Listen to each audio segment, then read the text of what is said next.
On this episode of Taskforce Geek, we talk about confirmation that Deadpool 3 is in the works with Ryan Reynolds attached. We check our collections to see if we have the super hot Star Wars collectible comics that are getting serious bucks.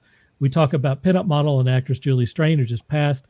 And we're opening up a package of some G.I. Joe cards from the early 90s, and that's all coming up now.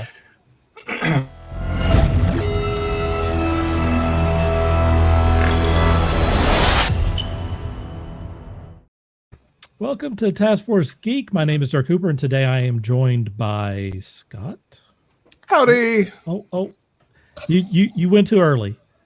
Oh, howdy. There we go. And Sean. Yep. And Walt. How you doing, guys? Good. Tired. Yeah. Doing okay. Sean, do you have those cards at the ready? We're not going to do it now, but do you have them? If I knew we were opening up G.I. Joe packs of cards, I got like tons of those in my kitchen. I think I have 2 full sets. Really? Yeah. Our buddy Pump picked that up at a vintage toy store and then shuttled it over to us so that we could open those live on the air. All right. Brian James is first again. He says you're doing a great job. Thank you. Wow. Butler says, Pump, stop that stuff. Steve is here. What up, Steve? And Butler says he has 3 full sets as well. Some people are ready to go here tonight. Well, don't shake your head. He's lying. He has 0 of those. Is that fake news? It's definitely. I know, me and Mr. Butler go way back, and he does not. Yes, I know you do. We are broadcasting live from my Facebook account, which is that right there, and from YouTube, which is that right there, and from Twitter and Periscope at Dark Cooper Plus, that's right there. Let's get this show on the road. What do you say? Let's do it. So, yeah. Here we go.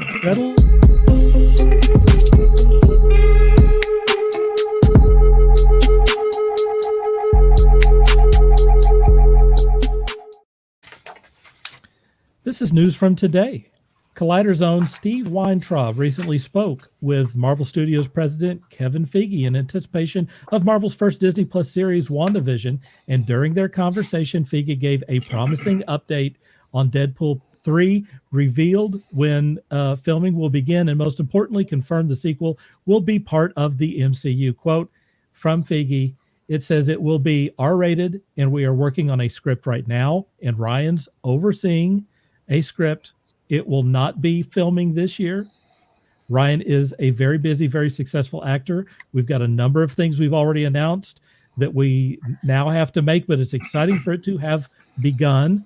Again, a very different type of character in the MCU, and Ryan is a force of nature, which is just awesome to see him bring that character to life. So we just got it confirmed that we're going to get Deadpool 3. It's going to happen. It's going to be in the MCU.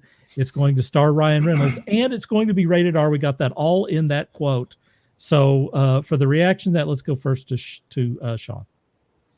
I'm super excited. I didn't have any fears. I know a lot of people were concerned that with Deadpool going to the House of Mouse that they were going to PG-13 this sucker, but I didn't. I felt that they were gonna go continue with the R now.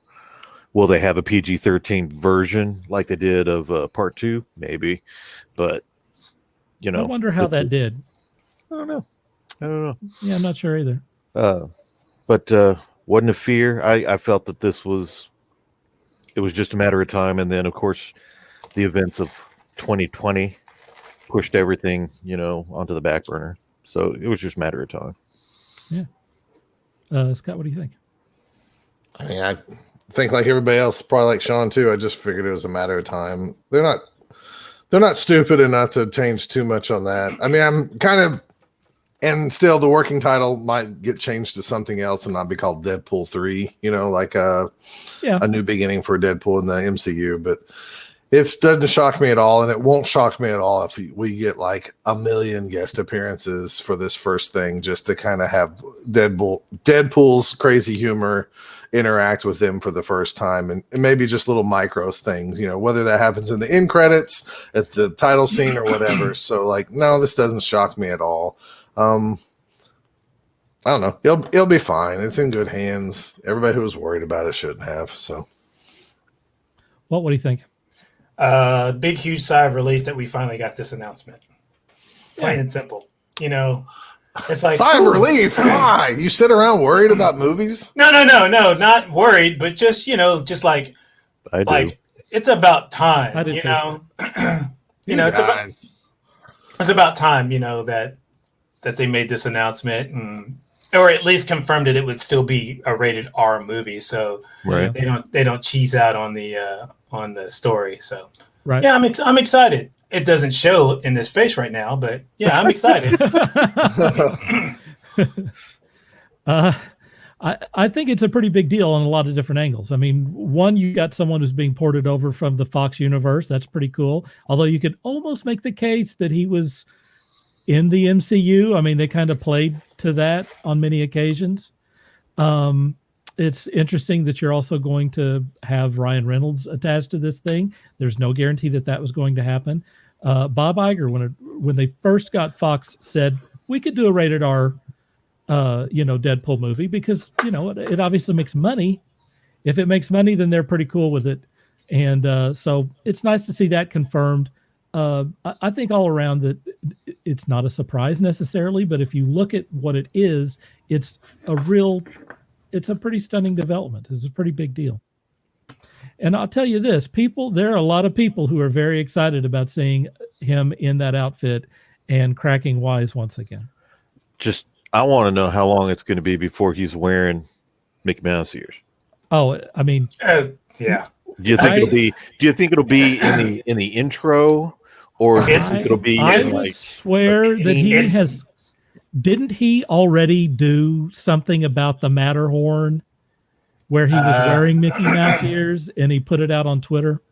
I don't remember. I don't remember either. In the outfit. I would he was being arrested for doing something like, what did he call it? Shooting the Matterhorn? I don't know. I don't remember. I mean, I expect to see Star Wars and Mickey Mouse, anything related to Disney. I expect to see those kinds of jokes in this next movie, big time. Now, my big question is, how many MCU movies do you expect him to do a little cameo in the background, or it changes the dynamics of a lot? Well, if you think about the second movie, actually, if you look at the first movie and the second movie, the first movie, that last scene was done on a mothballed helicarrier. Yeah. And then that's why I said it. You can make the case he's already in the MCU. You can make the case he's already in the MCU. They were already teasing that. Right. And then in the second movie, you have the time travel, cable stuff. So, and he mentioned at the end of that movie that the next one would be a big time travel kind of thing. So yeah, there's all sorts of crazy stuff that they've already hinted at that they could just throw that in there, especially with. Wonder if he'll pop up in Doctor Strange. That's what I'm thinking.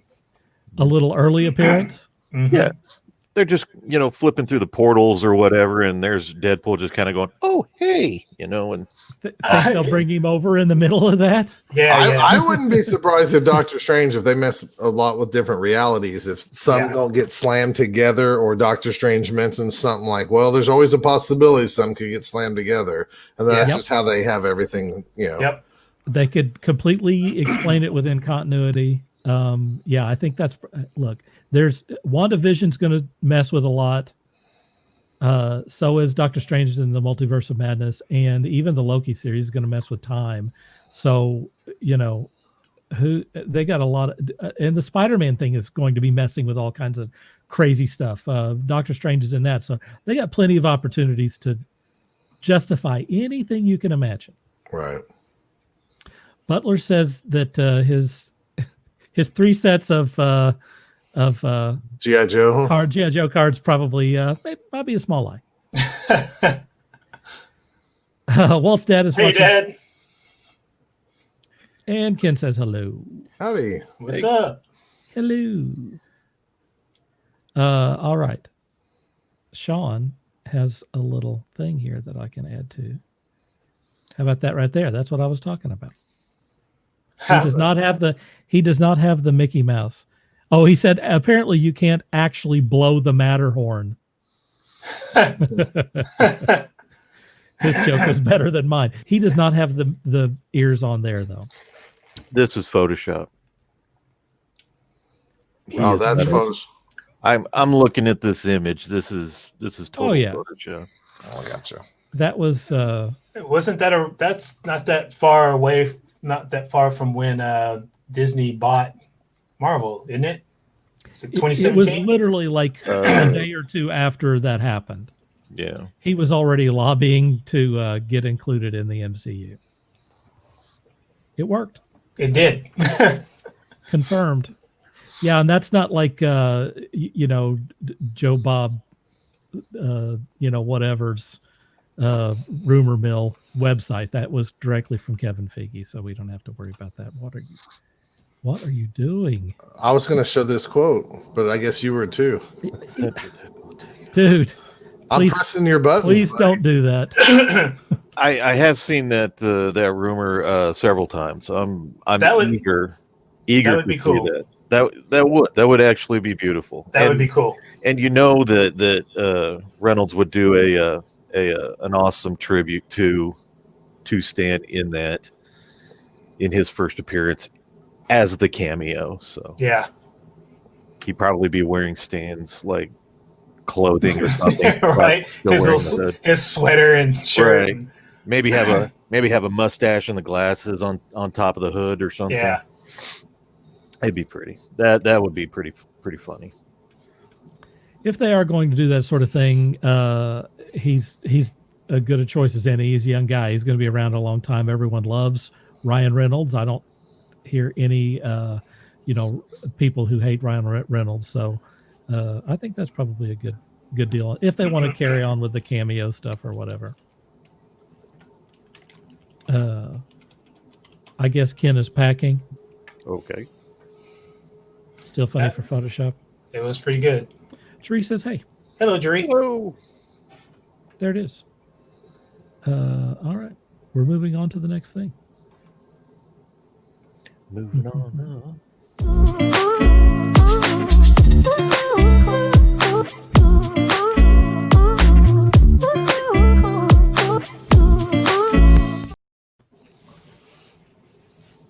I had to take a drink of something.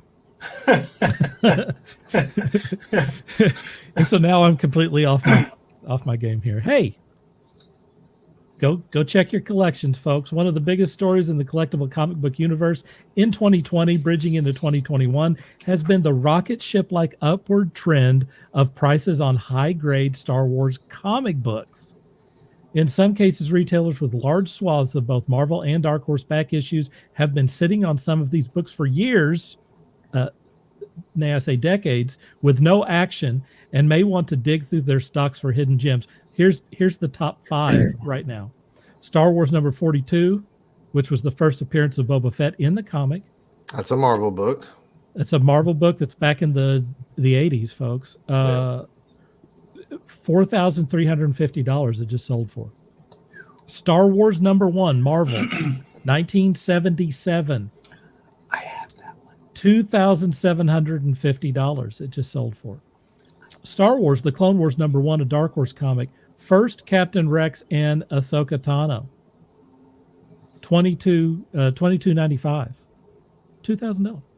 Star Wars Heir to the Empire, also Dark Horse, first appearance of Admiral Thrawn, which we might talk about here in a minute, $22.95. And finally, Star Wars 43, which is the second appearance of Boba Fett, is going for $1,200. Are you kidding me?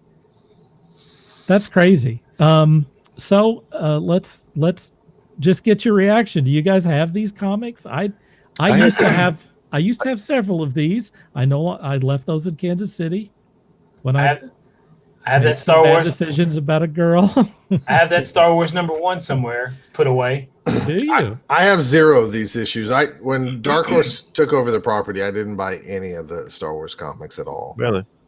Not one interested me at the time, and so I'm paying the price now. But I mean, people like Jim, who used to own the store, we had quite a few back issues of these They series. were cheap. If they're sitting in his garage, he should really go through these.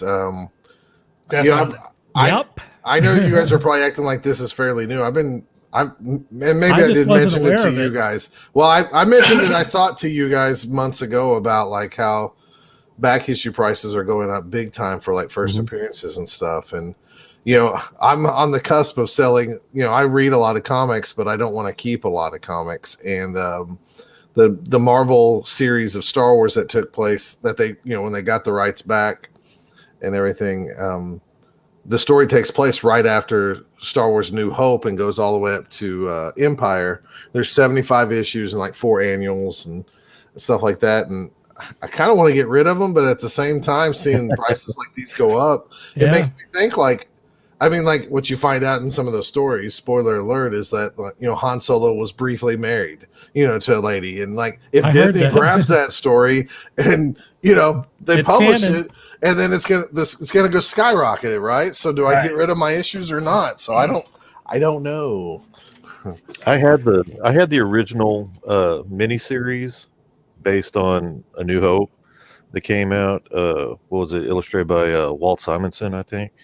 I don't remember how many issues it was. I think it was 6, but it might have been 4. I don't remember. But I had those originals, and then a few of the others after. What was the run on that? Well, I'm pretty sure that is just Star Wars #1. They retold New Hope, and then they just went on to Star New Adventures. Wars 1 was done by Chaykin Howard Chaykin. and Archie Goodwin, I think. Yeah, Correct, Archie Goodwin. That's because I had the giant size.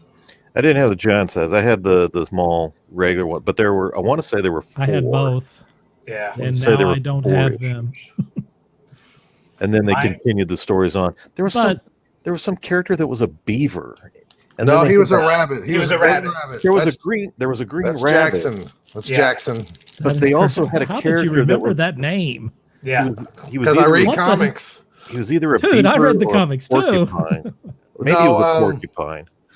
Last year they Right. came out with, so like Star Wars ended on like, I don't know, 141 or some odd number, and they came out with an issue like 142 of new content because they wanted to sell trade paperbacks. So, like, oh, you like this?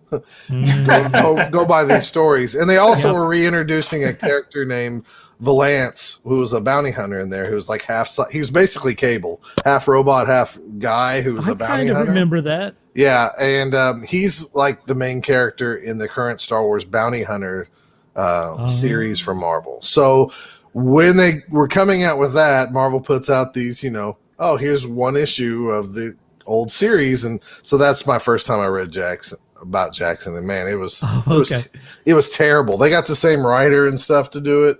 It was Really?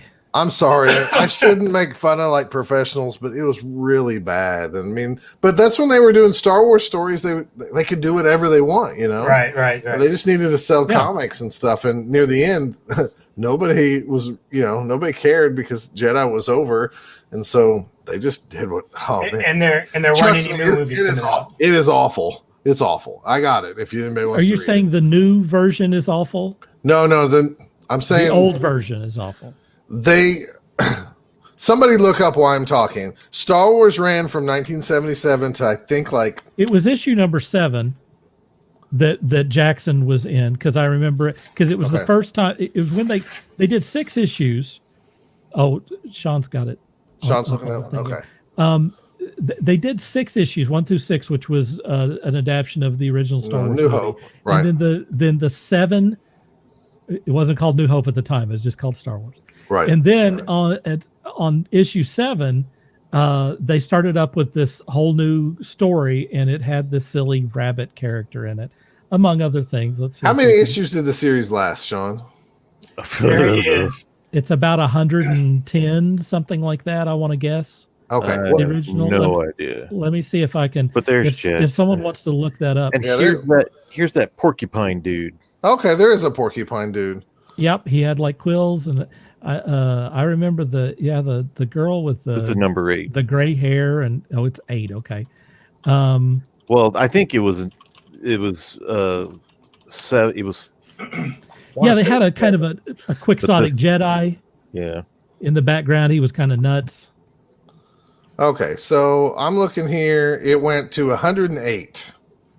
108. All right, I was 2 off. That's not bad. And it had 3 annuals. So it started off like the New Hope, and then it just ran stories. And then when it came to Empire come out, they kind of like, took the stories in the direction towards Empire.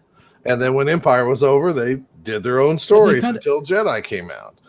People forget how they didn't really know. I mean, even George Lucas didn't really know what to do with the Star Wars universe. Right. It was, and so those early issues between Star Wars for 3 years between Star Wars and Empire Strikes Back they're a little wacky. So very wacky. Just within the last couple of years, they came out with Star Wars from the original series in 1977, issue 109. It continued. It was like one more story to end that series, but it was made, 30 something years later here. Wow. And when they did that, they were telling, they basically published a commercial to say like, oh, if you like these stories, go read these old classic Star Wars. And if you like this character, what did I say his name was? Jackson. No, the other one. I don't even remember. You just said the it. bounty hunter. Yeah, the bounty hunter, Relance or whatever his name is. I can't remember. Anyways, I can't think of his name to save my life. Makes me mad. If you're interested in that character, he's going to be the star of this new series of bounty hunters in the current continuity. Stuff that's going to be canon. Not cool. The stuff that wasn't canon. And so they pulled back the same writer that did issue 108, and they had them write 109, and it was terrible. Was it a woman?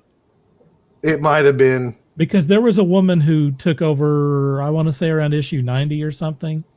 It probably was, now that you say that. And it's not really her fault. I'm saying like they just had to come up with stories, right, to keep the title alive until it got destroyed. But they had like all these little clans, and there was all these weird aliens who, it got weird at the end too. It got very weird.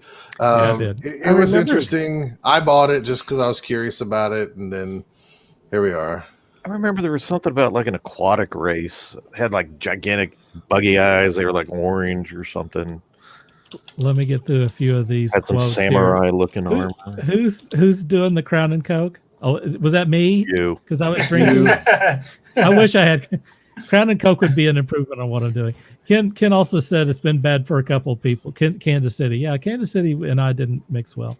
The Lance is the character's name. The Lance. Not Rub Lance. I don't know why I was saying that, but Russell has 2 copies of Star Wars #1, the 1977 version.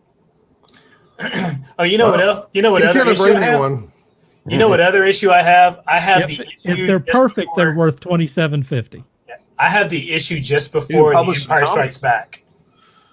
Like the issue right before Empire? Right before Empire, because the last page it says, next, the Empire Strikes Back. Sean, you mentioned Walt Simonson earlier. Walt Simonson had the best run on that Marvel deal. He was on there for, a year or two, and he was the guy that got those characters correct and got the spaceships all correct. Everyone else was they had like super crazy 70s hair, or like they had Carmen Infantino that was doing it. That was not. He just didn't do good Star Wars art. No offense to that guy, he's a good artist. He just wasn't a good Star Wars artist. Walter Simonson really got the look of the Star Wars universe down, I thought. Well, Simonson gets everything down. Yeah. Yeah, that's what I'm saying. I remember when Image started exploding and Whilst Protesio was a thing. he did his first inks. Is he no longer a thing? Well, I mean, he was much more popular back then now. I remember, I think it was issue 107 was like his first like spot inks in the book where he got a credit. So that book at the time, that was like the one Star Wars book that actually was worth something. And it was because of an artist. And now like, here we are for the last, 20 years, 20 years ago, we should have bought all those issues during that dead period. So they were always seen as something, fun for Star Wars fans or whatever, but never had any value to them. And it's funny to see these things suddenly worth thousands of dollars. Thanks, Mando. Yeah. I mean, seriously, that is a Thanks, Mando. huge driver on that. Yeah. See what happens when you appreciate the fans a little more? Lucasfilm. Maxine says that she's watching. Hello, Mom. It's mom night. Hi, Mom. And Russell says that he has 3 copies of number 42 with Fett. What? Russell, Cha-ching. take a nice copy, sell it, or maybe your third best copy, sell it, and that can fund your comic for a while. So I can read the next story. Yeah. What he said. There you go. How funny. Does anyone else have any comments on this? I had a lot of the early Marvel issues. I have to be honest though, even if I still had those first 6 issues I thumbed through obsessively. There's no way that they were of any quality. What was the first series? But some of the others were probably in pretty good shape. I got a haircut at a place. The barbershop had comics sitting there so you could read magazines and stuff. And they just had a few comics. And the guy would let me take one home every time I went in. Now, I didn't read them back then. But the few Star Wars comics I had were far and few. But I got them all from the barbershop. So. Now, what was that first Dark Horse Star Wars series? Was it the Clone Wars #1 with the first appearance of... But I mean, the first... Star Wars story they ever did, wasn't it? The Dark Empire? It was Dark Empire, I believe. Okay, that was in the 90s, though. I mean, okay, because I have both Dark Empire 1 and 2, so those complete. They still might be worth something. All that stuff you should check. Ken says that he thinks they were in the 10-cent bins at one point. I mean, exactly. It was. Yeah. Well, nobody wanted them. They were trash. No. I mean, if you were a Star Wars fan, they were fun. They were obviously, even at the time, heavily removed from canon. I mean, even, no one pretended like they were, a real, look into the Star Wars universe. It was just for super fans. Fun. Yeah. Although some of that, there's a rumor that aired to, and it's just a rumor and it's probably not going to happen. But, there's a rumor that Heir to the Empire might be folded into some of the new stories. Particularly with Admiral Thrawn, and I don't want to get too much into that because I'm going to bring it up later. Hey, Scott, since we're on the subject of Star Wars comics, did you read that first issue of the High Republic? I did. Do you want to talk about it, or do you want to wait until later? Oh, we can talk about it now since it's topical, unless we're talking about High Republic later, specific. No. Just because I think that's a new thing, and I want to get your opinion on it. Okay, so after one issue, I was not impressed at all. Okay, but there is some things I did like about it. So if you have read any of the new Marvel Star Wars stuff that came out whenever they got, they bought Lucasfilms and they started producing Marvel comics with Star Wars stuff. Almost all of them, they have to give something to the artist that says, here's 40,000 pictures of Luke Skywalker. Right, yeah. Because you need to draw one as close to this as possible. You need to take this and put it on a layer in your digital thing and then draw all over it and we'll color it. Because all the Star Wars books have wonderful color. Yeah. And if it's Luke, Han, or Leia, most of the time, you would almost go like, the dude had to trace this. And I'm not saying these artists aren't capable of it, because they are, but or at the least you use reference. they're definitely using reference. I mean, and I don't blame Disney because you have 40 million pictures. Why not use them? Because that's their property. Yeah. And they have that for all the ships. I mean, the ships are accurate, all that stuff. So it's a good product. I mean, that makes a good product, right? When you see a picture of Luke and you go, that's definitely Luke instead of some guy with blonde hair. Right. I think that's Luke. Right. Is this brown-haired guy Han? It might be. Let me see if he has a vest, like the old comics. So this is, the High Republic. It takes place in the past, and we're introduced to some new characters, some new Jedi characters. I just don't know if I don't care what's happening in the past or if it's really meant to be kind of a more all ages book. Like this number one, I said that last week, was a number one that if you never read any more, you got kind of a complete story versus like how most comics are today. You pick up a number one and you go, that's part 1 of 6. Oh, I gotta finish this out to see if I want to buy any more or not. It had some interesting like things I did like about it. And I liked that the artist, you can tell he did not have 40 million pictures to reference. And I kind of like that because he got to draw. You saw a Twi'lek in the background, and he got to do it his own way. You saw the what's the race that Bosk is? Rendosians or whatever they are, whatever they are. Anyways, the Bosk race from the Bounty Hunter. One of him is one of those characters is like the master who's teaching the Padawan and stuff, and it's pretty cool in that aspect that we're getting different characters. I think it's such a change from the other stuff that's out there right now, Star Wars, that it's going to take everybody time to adjust. And so I didn't hate it. And luckily I work at a comic store where I get a fantastic discount and I work there. And I also can work off my comics. I'll read issue number 2. Okay. I'm just saying out of the other you were paying it out of your pocket though, would you? Ooh, probably not. But I wouldn't buy All right, man. I wouldn't buy a lot of comics out of. I mean, I couldn't afford to get it out of my pocket. No, I hear you. I mean, they're $5 a pop, man. Right. And I'm lucky, but I'm also a guy who doesn't like reading a lot of like movie properties. Like, I don't want to read Alien comics. Really, I really don't, because there's a movie. I'll watch the movie. I don't want to read, stuff that was film first. That's just not me most of the time. I'm not going to read Buffy comics, even though I heard they might be good and they have great creators on it. The whole reason I picked up the very first issue of Star Wars is because it had John Cassidy art on it, and it was written by Jason Aaron, if I remember correctly. And those are, good people, good creators. And Marvel's done a really good job by putting big time creators on these Star Wars books. Salvador LaRocca did some art. I mean, like, I like that guy.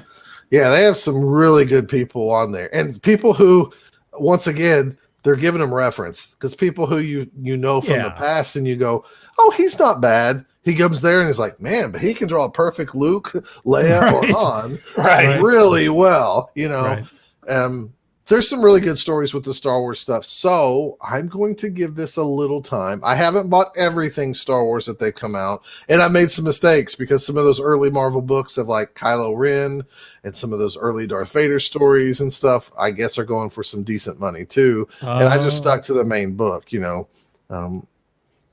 So we'll see. I'll give it some time. I would say the first issue was just neither thumbs up or, I didn't hate it, but I also did love it. Our buddy Gary chimed in on the Taskforce Geek Facebook group, and he was not a fan of that first issue. He did not like it. So, I've heard from 2 people that read it so far. And, I didn't get to the last page of that book and go, ooh, why did you do that to me? I want more. So, do you think, did it feel like Star Wars to you? It did, but it's in the past. And the problem with Star Wars is like, the fantasy of Star Wars is it's like high tech, low tech, like they can travel galaxies, but they can't have colored, holograms. They're always these blue breaking up holograms and stuff. And then you got to like reverse the tech backwards and stuff. And it's just different. Frankly, I don't want Star Wars past stories. I want in the same universe, and let's build to the future. Let's not go backwards, but that's just me. I think also when you get too many Jedi involved, I think that it becomes an issue. Well, Too many, you don't want like a team of Gandalfs. well, I It mean, kind of kills the whole thing. I mean, Lord of the Rings was about a couple of hobbits. It's hard to sympathize with a bunch of people with laser swords and Right. magic powers. right.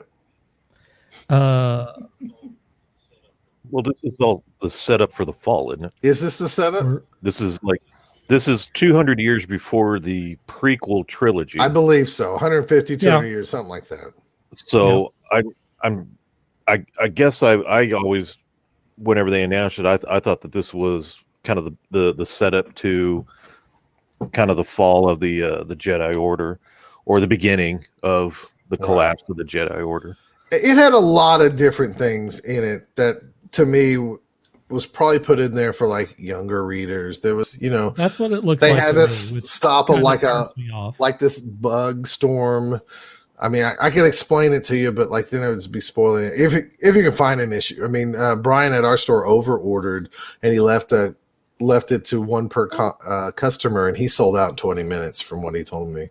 Well, So I mean, I like to hear that Star Wars is selling. Russell wants to know, Walt, did you get the metal trading card set for? All right. I did not get that. Michelle says you're looking good in that red there, Sean. Yes, I am. Mike says hello. Hello. Hello, Mike. And Ken says, to me, it's like they lost some of the knowledge, and they're using old stuff that they can repair. The stuff that I've read is this was part of the what is the term I'm looking for? The kind of the breaking down of Lucas's Star Wars. There was a concerted effort to feminize and to minimalize the Skywalker legacy, and this is part of it. This is part of that, kind of fiddling with what we know and changing it into a new direction. Problem is, Disney brought Lucas back into the fold as a technical advisor and gave him a lot of power. And from what I've been reading on multiple sites and whatnot, he's bringing the hammer down, and he's kind of putting an end to all this. Well, we talked about crap. what I termed the Civil War at Lucasfilm, and that you've kind of, touched on that. I mean, you have the Kathleen Kennedy wing, and that is definitely highly involved with High Republic. And then you have the Dave Filoni, Favreau with the George Lucas kicker wing that is endorsed by the original Bob Iger guy who had them take over when he was very Chapek. Iger's not involved in it anymore. Right. I said originally. Oh, I'm had them take over, and then the new Bob is obviously carrying on with that thing right now. So look, I think Star Wars is big enough for whatever. I mean, you can do the stuff, but it's got to be good. It has to be good. I mean, it just has to be good. If you're going to introduce new characters, you better introduce very interesting characters and very interesting storylines, and you better bring it. Because we are getting fed that stuff through The Mandalorian and whatever's coming after that, which is potentially pretty exciting. All right, we're going to move on to the next thing here. Maybe.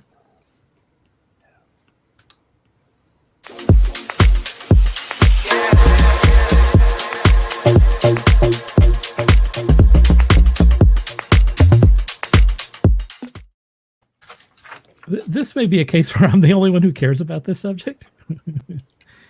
Julie Stratton has passed it at 50. She helped all of us young boys through a night. Okay, I wasn't sure if I was the only one who was a big fan of her actually, or not. Met her a couple of times myself. So I did. Yeah, I met her out at San Diego Comic-Con. Got her got her signature in the Julie Strain book that they put out, which was nice.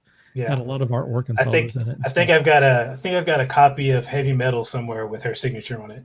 Yep, very involved with heavy metal. Let me run down for people who don't know who she is. Julie Strain, model, actress, and heavy metal muse. This is from Heavy Metal. Died on January 10 after a long battle with dementia. I can't believe she had dementia. That's crazy. The 6'1" Strain was a constant presence in heavy metal during the 1990s, posing as a strong warrior woman for contributors including Olivia DeBaradinis, Simon Bisley, Louis Royo, and others. Her association with heavy metal reached its peak in 2000 when she served as the model and voice of the animated heroine Julie in the film Heavy Metal 2000 and its spin-off on the video games Heavy Metal Fact 2. Julie Strain was known as many things: B-movie actress, Scream Queen, Penthouse, Pet of the Year, and for a decade, heavy metal publisher Kevin Eastman's wife. Strain's over-the-top glamazon appearance was complemented by an irreverent personality. Julie knew that what she was doing was pretty ridiculous, and she embraced it. Some actresses do B-movies in the meantime because they have to, with the dream of making it to more prestigious productions. That wasn't Julie. She was happy to be queen of the bees, and she told an interviewer in 1997, quote, "I am the chick that they call when they want a gun-toting Amazon Barbarella merciless bitch with a machine gun. Vampires, witches, sorceresses, double agents. That's what I do. And I like to headbutt people in fights and kick them and spit on them and bust them in the balls." Unquote. That's Julie Strain. Yep. Julie Strain. So I have a few pictures also, if you just don't know, and they're all clean. Oh, that's a shame. Sorry, they're clean. That I think is maybe from Penthouse. I want to say I don't know. That looks like the later years. Was she? I don't remember. I haven't probably looked at a Julie Strain picture. There she is, right? I mean, she looked exactly like that when I met her in San Diego. As a matter of fact, that might have been from San Diego that they took that picture. This is the ridiculous Fact 2 or the movie version, the supposed sequel to. I don't claim it as the sequel to the Heavy Metal movie. And then finally, if you're into artwork, there is one of the many pieces. Royo. That's Royo. She worked with Olivia and Royo and many other people. She was the inspiration for all of these characters and stuff. Let's see. Let's go to Walt. Just talk a little bit about. I mean, if you met her, what did you? Like I said, I met her. I met her a couple of times, and it was brief, very friendly towards her fans. I'll just put it that way. She was approachable. Super you could friendly. talk to her. You could talk to her. She talked to you like she was your best friend. She enjoyed. You could tell that she enjoyed her fans. So, and I had a couple of friends who were really close to her and Eastman at the time. Wow. Back in the day. So, and they were always talking about how she was like I said, really friendly and easy to talk to. So that's a blow to the industry. That's a big blow.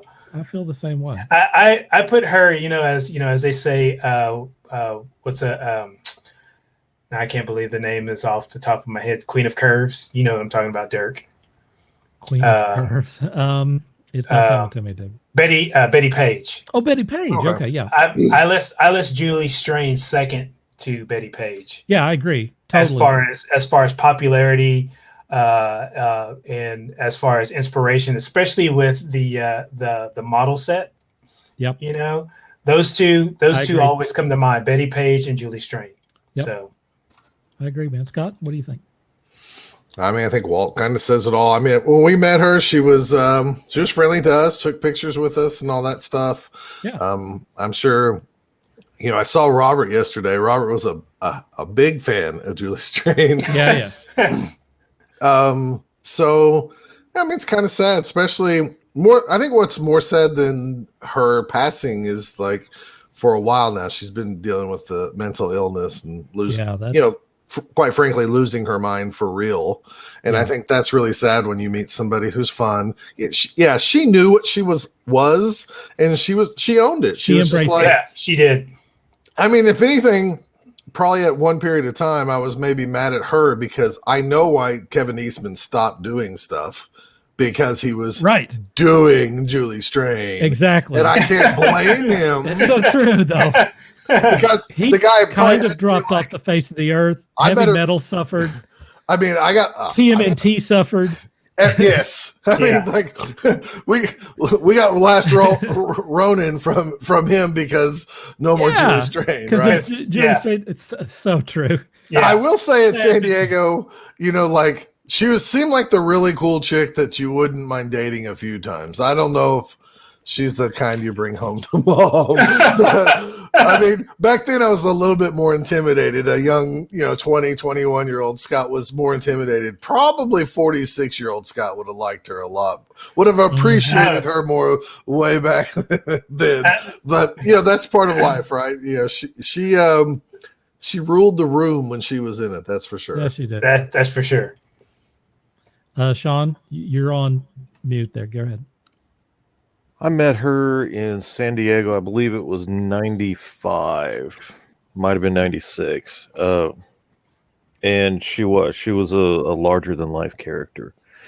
From what I understand, she had suffered a head injury, which is what brought the dementia on. Wasn't it from a horse? I believe so.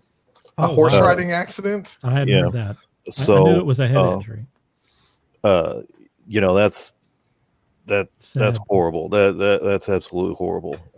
And for her to go as young as she was. Yeah, man. Mortality, man. Mortality. One of the things about her legacy though is she is immortal at this point. I mean, yeah. There's man. There's so much about her out there. There isn't a nerd alive that doesn't know who Julie Strain is, and if they don't, they should. we will personally take away their nerd card. That's for definite. It's terrible. It's a terrible tragedy. Obviously the injury itself is a tragedy, but again, the fact that she suffered with that.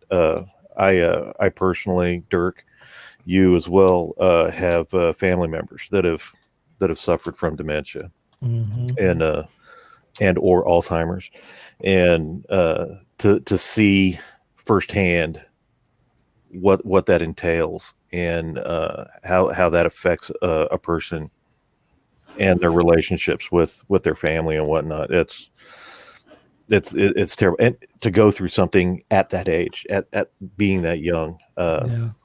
That breaks my heart. I'm glad to a certain degree that her pain, her suffering's over. It's in the past now. She can her spirit can move on to that strange little heavy metal world in the sky. That's right. Didn't a horse mess up Christopher Reeve too? Yep. Yeah. Actually, he was playing, right? He was a polo Is that player. how he got? He got thrown from the horse, and I believe horses are buttholes, man. So the moral of that story is that horses are evil. They're buttholes.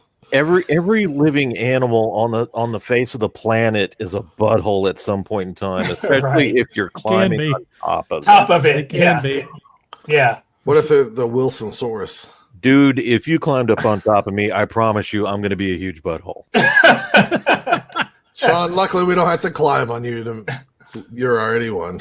It's very true. One last. I start off this way. I just get worse. One last thing about Julie Strain. She did not need platform heels. No, she was big. No, I was about to mention that. Yeah, because I'm 6'1".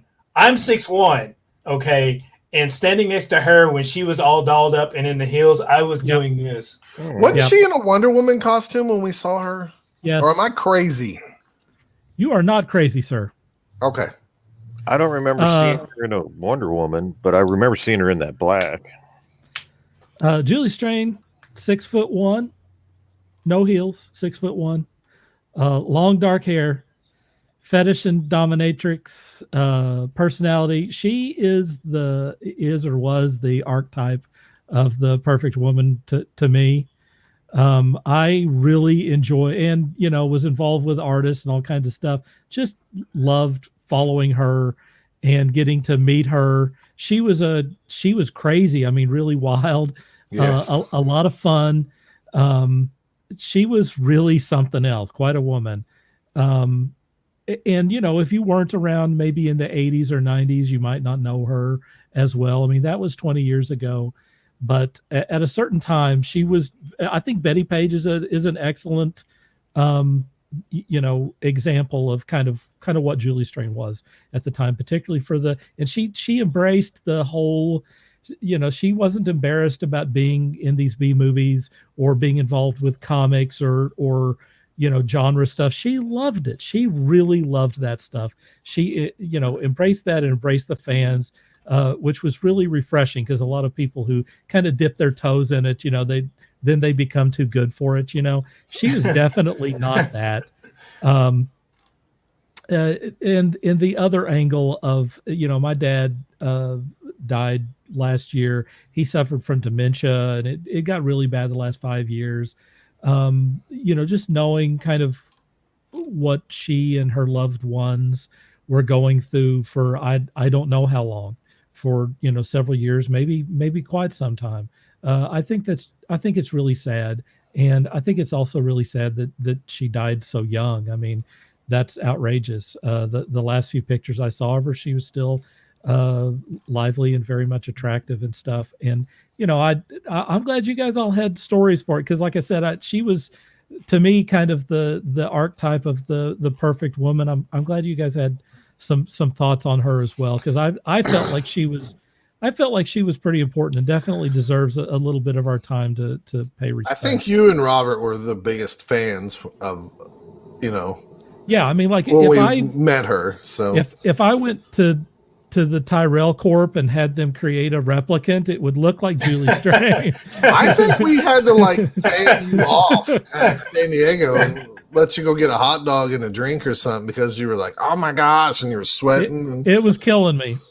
Probably. I mean, she was. Little Dirk was very happy. Yeah, very much so. All I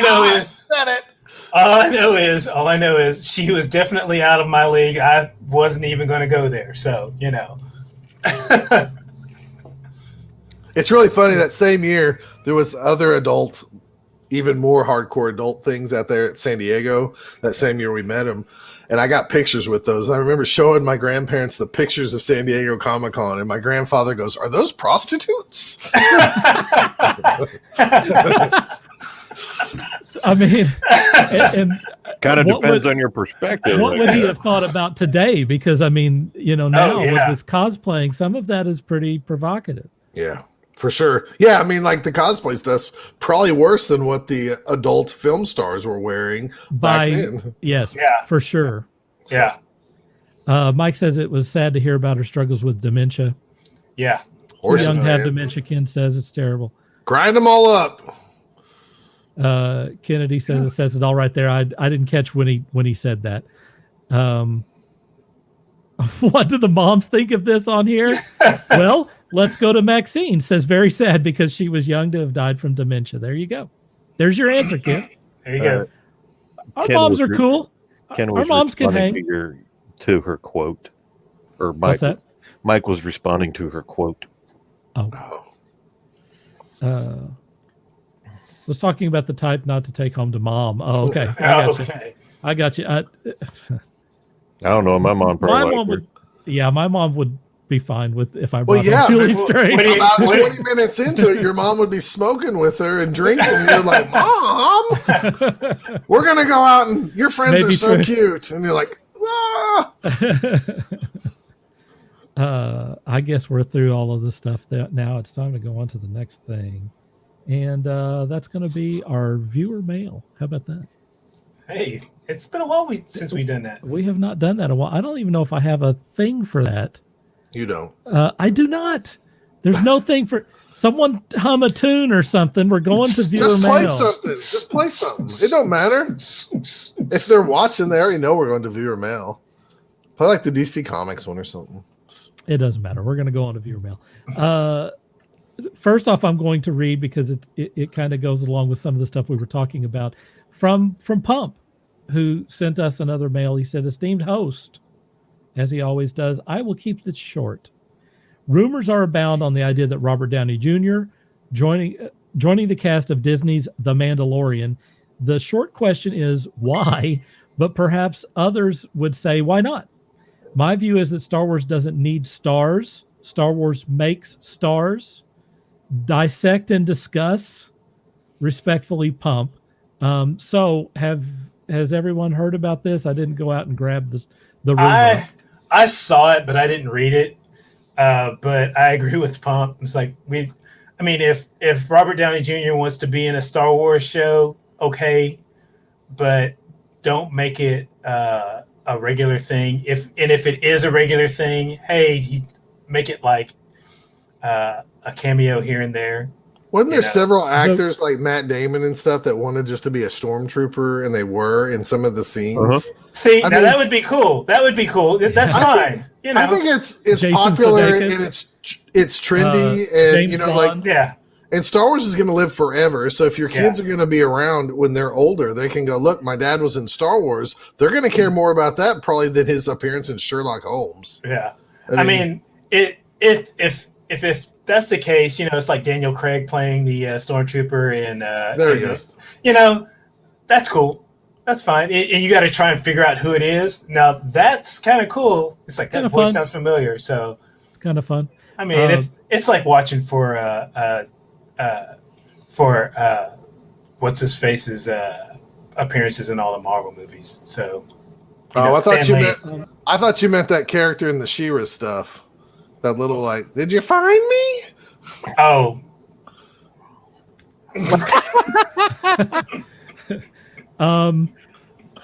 Just to get everyone up on what the rumor is, Ahsoka Tano mentioned something about going after Grand Admiral Thrawn, and people are fan casting RDJ as Thrawn. So how do you feel about him as Thrawn, or do you think there's any possibility of it, or no? What are your thoughts discussed among yourselves? No. After he's a blue dude. Yeah. No. I mean, I now if he were to be Thrawn and nail it, okay, but I don't see Robert Downey Jr. as. I mean, I think he could nail it. I just don't want him to be Thrawn. I'd rather give it to some guy. I go, who's this actor? What did he do? That's what I'd like to see. That's what I'd like to. That's what I'd like to see. Or somebody that you know of who's not big, and they're like, oh, they chose him to play Grand Admiral Thrawn, and then see if that guy nails it. So yeah, I'm all for let's find somebody who hasn't been big yet. I can promise that once they reveal Thrawn, he's going to be in the Ahsoka Tano, and then possibly into the Mandalorian, and then their big Avengers, and possibly whatever. in everything. Yeah. So I don't think that Robert Downey Jr. would want to submit to that much. I can see him doing a cameo. I can see him showing up as a Twi'lek. Yeah. And being a casino manager or something. I could see that. His price tag is pretty huge. It's steep. Yeah, his price tag is really big. I mean, somebody posted a photoshopped version of Benedict Cumberbatch as Thrawn, and I about crapped myself. I thought that was perfect. Yeah, agreed. I don't hate that. I don't want him in it either, but that's okay. Well, I was gonna say, as cool as that is, he's got Doctor Strange. I don't need to see him in every Disney property. There's other people that I would love to see in that role. Like you say, nobodies. They've done stints on TV, but they weren't a major character, or they've been around. You know who they are, but you don't know who they are. You've seen them before, but you're not sure. Give some of those people. Some I'd change. even go for somebody who was popular at one time and you haven't seen from anymore for a while. You mean like Gary Busey? No. God, Gary Busey. Woo! Let's get him in these movies. Oh, wow. As Stone Cold Steve Austin once said, that just ain't gonna happen. Fat Steven Seagal? No. Oh my Lord! Like Zachary Quinto. Quinto. Actually, Zachary Quinto would be that'd be not a bad choice. We haven't seen him since the last Star Trek or whatever or whatever. Actually, the guy who's playing Spock now is pretty damn good. But he's playing Spock now, so he is. I don't think Jeff Fahey. You can't cross the streams. Yeah. So Jeff Fahey. I mean, Zachary Quinto would make a good Admiral Thrawn. I think if you want to see a lot of Thrawn, you gotta root for it to not be Robert Downey Jr. because that guy got paid $200 million to do Endgame. So I think that you're going to want someone who's not such a big star so that he can be in everything. Right. So they can afford to put him in there. Look, RDJ is a huge draw, no doubt about it. If you put him in something, people would, crap their pantaloons. But it's, you don't need it. You don't need it for Star Wars for sure. What about Michael Anthony Hall? We haven't seen him in a while. Mm-hmm. That's probably the reason why. I mean, I don't hate him, but I don't know if I want him as Thrawn. I'm sorry, Sean. He was in some of your most wonderful 80s memories of Johnny Be Good and other craptacular Breakfast Club movies. Actually, I was thinking of his TV series, The Dead Zone. Yeah, that's what I was thinking of too. I didn't mention that because I was hoping you didn't watch that. It's adult Anthony Michael Hall. He's amazing. Set your VCRs, everybody. Jesus. Ricky Schroeder, then. Ricky Schroeder. Excuse me. Richard Schroeder. I liked him in Lonesome Dove. She did. He was a kid that rode the train through the house. It was amazing. Who does your makeup? Well, I don't know what that was in reference to.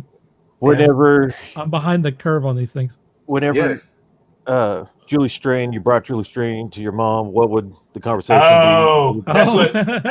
That's probably what Mom would say. That'd be a good place where they could connect. Or shoes. Yeah. Sky high shoes. Ken says hell no to one of these casting choices. Kennedy likes Fahey. Not Fahey. He got to meet Hall.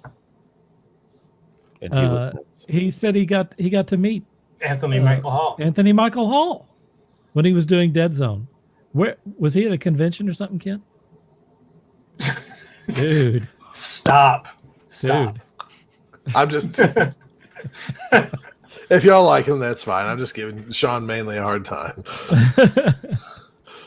I'll just say that he was a better straight actor than he was a comedian. Way. Okay, so Pump, in addition to sending us this viewer mail, also went to a vintage toy place and picked up a pack of G.I. Joe trading cards from 1992. Am I correct on that, Sean? Let's see what the package says. Ken says it was in Denver that he saw Anthony Michael Hall. There's an offer on the back that expires March 31st, 1992. There it is. So it could actually be 91 or 90. I bought these from Planet Comics back in the day. Yes, as did many on this panel and watching, I'm sure. I believe they were $1 a pack, which was fairly expensive at the time. Sean, let's have an unboxing. Show what it is. G.I. Joe. Yes, I remember those quite in the package. Fondly. In the package. This is the day and age before computers, kids. When we got suckered into buying getting pieces of trading things cards is the sort of thing that you did. That didn't do anything. But you have to remember, Marvel started that. Does this I mean, have they gum do. in it? No, I don't believe those do. I have some Apparently that baseball was- packs from 30 years ago that do have gum. I will let you open one if you promise to eat the gum. How old? At least chew 30 it. years. I don't want you to eat it, but you can chew Yeah, it. you can chew it. What? Wait a How- minute. What how was old? it? What kind of card pack is I it? got baseball cards with some. Oh, baseball cards always came That's with no gum. fun. See, I when I was a young lad, we would always stop the So the last ice week- cream truck. We would stop the ice cream truck that would have Star Wars trading cards. What? Always had the bubble gum. Yep. Yeah, that's it too. They're all made by Tops at the time. Michelle says that we're a bunch of hoarders. Yes. Well, that's better than being a Hey. hoarder. Hey. Dude, Hey. I'm sassy. I'm tired. You are sassy. dude. No, we are. Alright.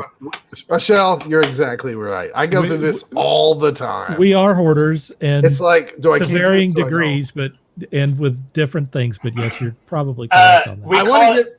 We are not hoarders. We just have a hall of shame. That's all we have. that. The bad thing is like I look at all this stuff and I go like, oh, this is worth $400. This is $300, and I know my kids are just going to sell it for take everything for $150. Can't How take about it with you, as they 75? say. Okay, well, just take my dad's crap out of here. I made sure recently. for your enjoyment.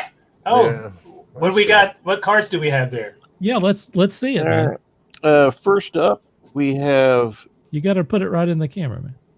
There you go. That's Tunnel good. Rat. Tunnel Rat. All right. That is Yeah. card number 140. I do have. This is the very same card set that I have. Yes. Sweet. Let's see. Next up on the honor roll is oh, that's 'cause he's Breaker. dead. Yeah, he got killed. He got killed. Yeah, Saw Viper got him. Yeah. honor roll series 1 number 183.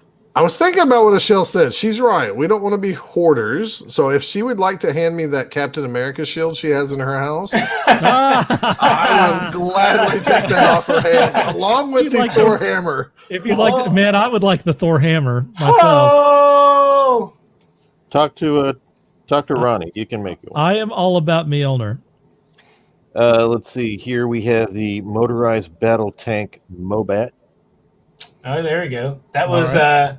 There you go. There you go. That's the best. That's view the right there perfect so place far. right there. Yep, there's the place. I had that when I was a kid. That looks pretty That's, cool. Man. Number 60. Let's see. Ooh, liking this one. It is the Astro Viper. Ooh, over here. Oh, there we Astro go. Viper.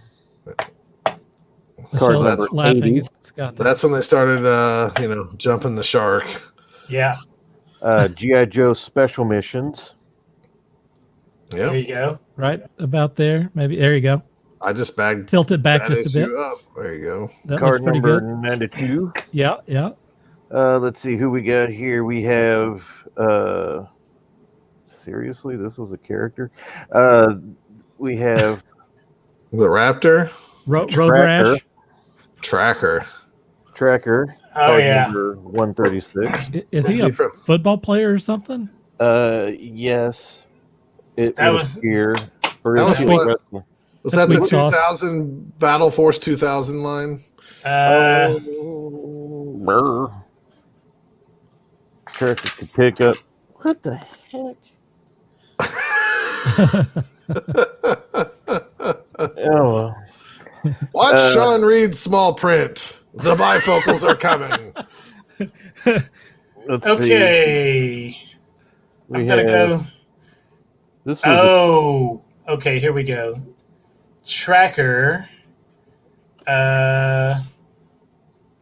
Was in '91. Real American I'm sure the Hero. audience is waiting with bated breath on these last few cards. This is great video. I don't know if those cards had Wow. rarity. I know this was a cover, a Yep. comic Yes. cover. Yep. You said some of these are rares. No, I said I wonder if they had rarity back then, Oh. or if they were just all random. Like Oh, here's you one buy a for you. I card think pack that's now, kind and of a there's new like, thing. Yeah. Here is I- the Cobra where they- Hydrofoil. Oh, I had that thing. Oh, Yeah. I love that. Oh, Yeah, that was a good one. That's one of their good vehicles right there. That's card number 17. All right. Here's a fan favorite, Firefly. Yeah, Tilt it back a little bit, buddy. There, right there.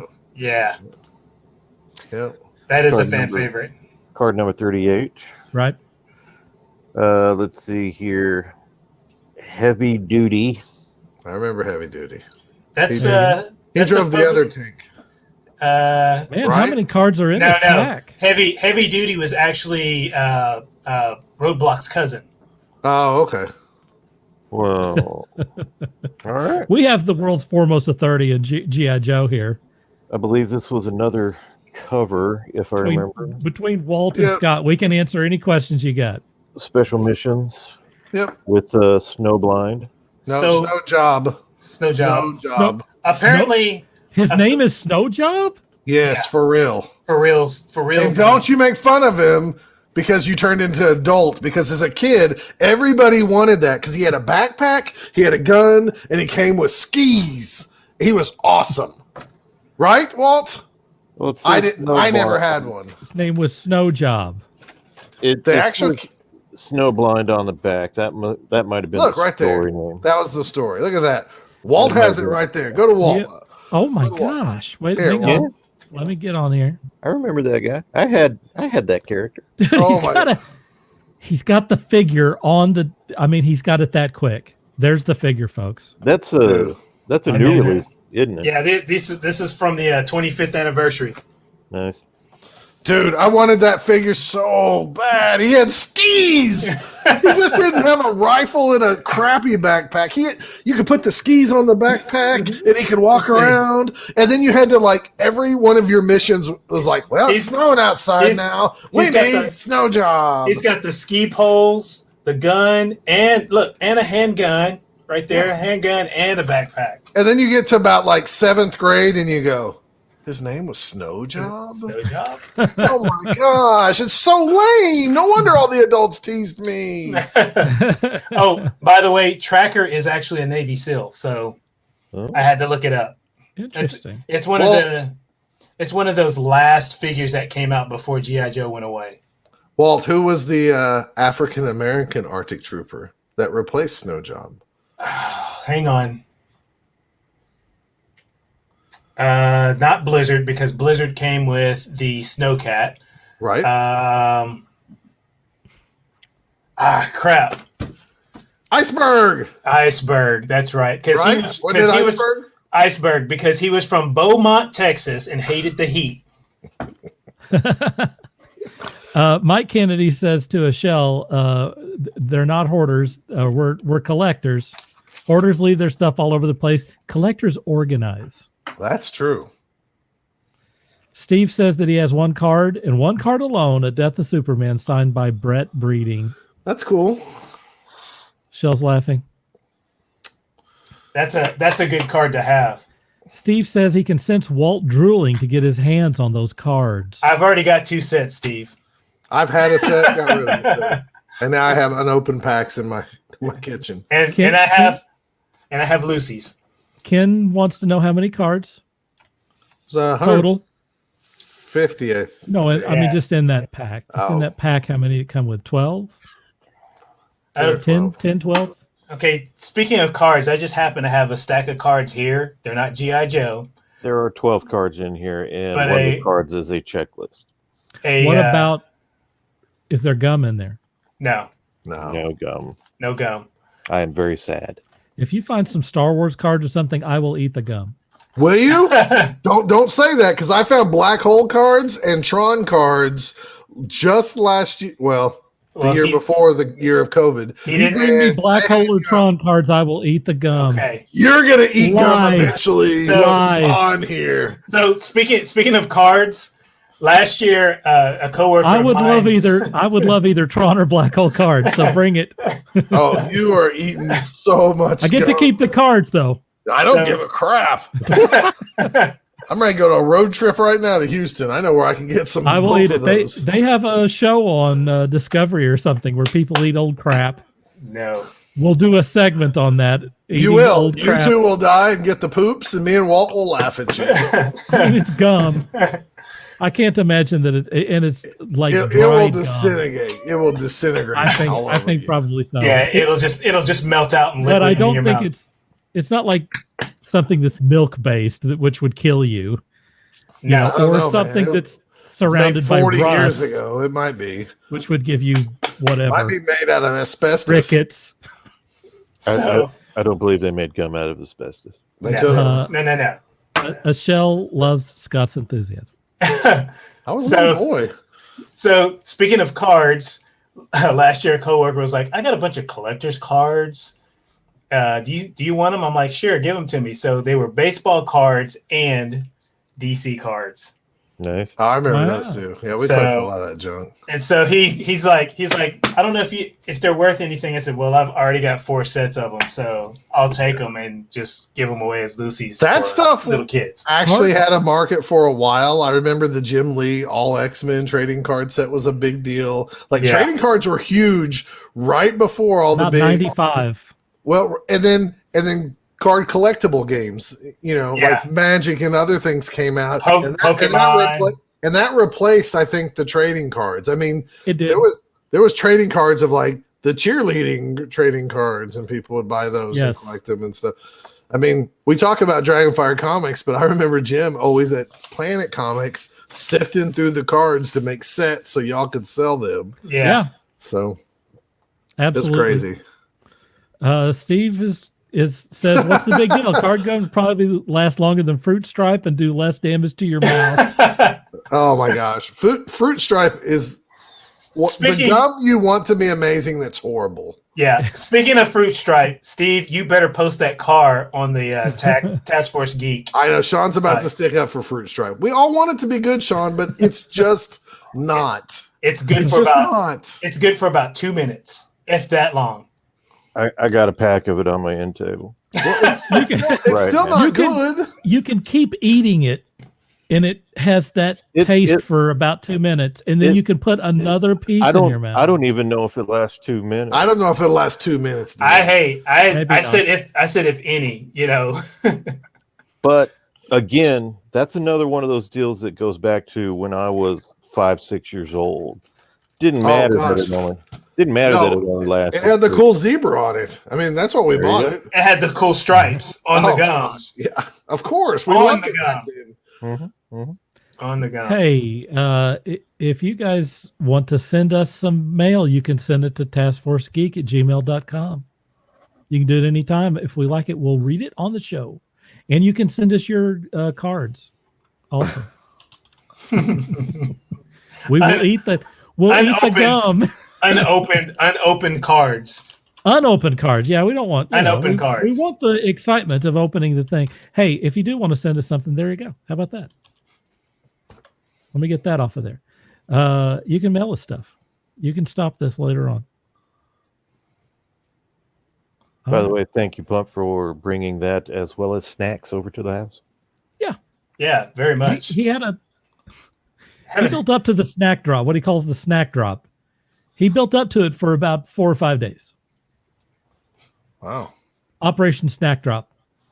I saw a shadow in my entry, and then the shadow disappeared. No ring at the door, no nothing. I thought, what the hell? Opened up the door, and there were snacks in front of my door. There you go. And a pack of G.I. Joe cards. And a pack of G.I. Joe cards. Just like Santa. All right.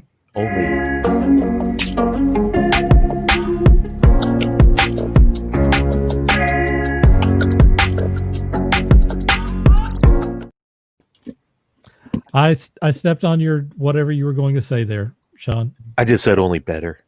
Oh, only better. Better than Santa. Better than Santa. All right, we're on blast. Let's go to Walt first. What am I on blast about today? Dude, you usually have like 18 things.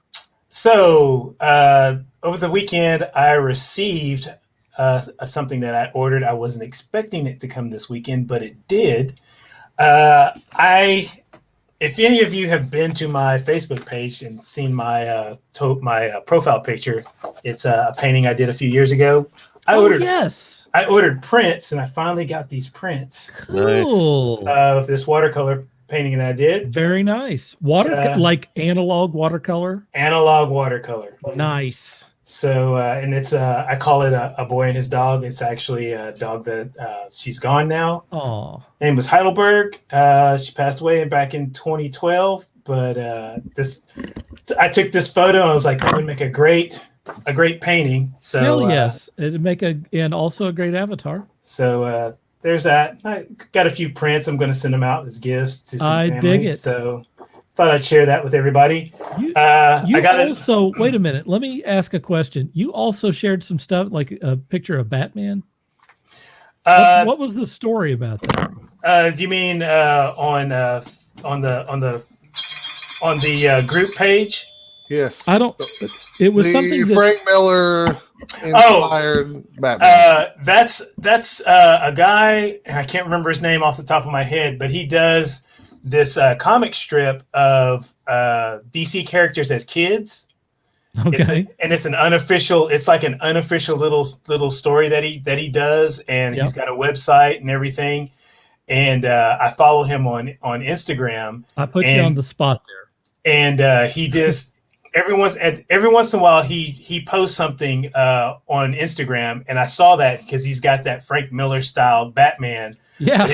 But if you look at the full, but it looks like the animated series version of Frank Miller's Batman. Right. But if you look at there's like the close up of the face. But if you look at the second page, the second photo, it's that Frank Miller Batman with his little kid Batman. Yeah.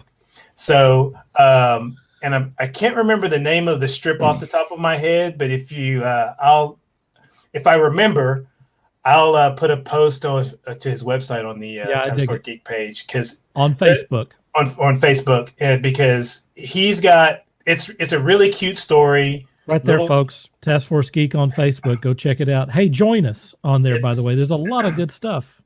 It's really good stuff. His artwork is really, really nice and clean. And like I said, he does all of the DC characters as kids. And I mean, and I don't mean like high school kids. I mean like little kids. They're little kids, and he does these little cute stories with the characters and everything. It's really good. So, wait a minute. Here we go. How about this? Yeah, that's it. Ask and you shall receive.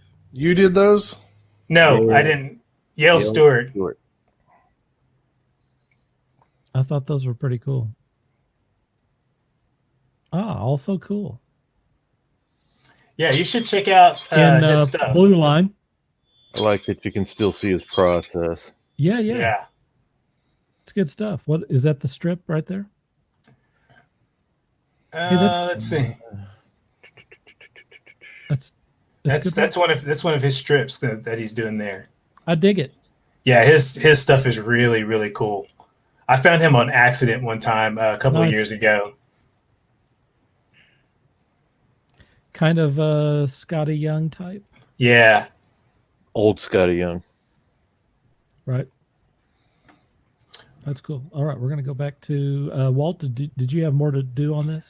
No, that's about it. Other than that, I've just been, watching TV. Nothing special. That's cool, man. Oh, wait, I forgot. I said I was going to mention this. Did anybody watch the NFL game on Nickelodeon over the weekend? If you did, I did not watch that. I didn't watch it, but I heard about it. You can go on YouTube and find how they had, when the teams made touchdowns, there were slime cannons, the slime zone instead of the end zone. I love that. There were virtual slime cannons that shot slime all into the end zone. The replays were animated block characters, and the field goal nets were SpongeBob. So if you ever get a chance to look that up on Nickelodeon, look it up. I think if they do that throughout the rest of the playoffs, I'm going to be watching some playoff games because I'm really not, even though my team is in the playoffs and everything, I'm really not interested in watching playoffs for some reason this year. I don't care. But if they continue to show games on Nickelodeon, I will watch the games on Nickelodeon. Ashell says that she really digs the look of those DC kids. the Nick F bomb. We I were heard about talking that. about that. That on Nickelodeon, someone dropped the F bomb. Nice. Kennedy says he saw the video on that. Yeah, so we got some people that saw some of that. All right, next we're going to go to Sean. You didn't show the deal. I'm sorry. I thought this was for your deal. Hang on. We'll go to this. And then this. There's the slime zone. That is pretty cool. I have to say that looks like something that would be maybe even a little cooler than their normal routine there. Oh yeah. That's pretty cool. That is pretty like cool. That's a winner. Much like Walt, I received something. Good deal on bringing that up there, buddy. I received a package this weekend that we were talking about, I believe, after the show. Yeah. And well, I couldn't hold back any longer. Saw a really good deal on it, so I went ahead and bought it. Dude, you ordered this during the show, did you not? Last week? I think While so. we were talking? Was it during the show or after? I'm pretty I sure think that so. you ordered it during the show. Yeah, you ordered it during the show. Okay, well, it came in Woohoo! the Akira box set. What are you gonna do with that? Read it. I mean, will you? What do you do with books? Dude, you have board games you won't open and let me play with you. Wow. Hey, Steve, Shank, are you paying attention to that? I would like to play that That game is too, awesome. by the way. I would like to go in on wanting to play that game. That looks awesome, Sean. It looks amazing. Why is it not effing open? Yeah, that's what I'm saying. I can understand a toy box or so, I call dibs on that if Sean dies. Damn. I don't want you to die, Sean, but if it happens, I call dibs on that. Wow. All right. Dude, let's open it right now. It comes with the Yeah, complete prove it. set. Prove us that you're going to open this. Now's the time, man. Dude. I'm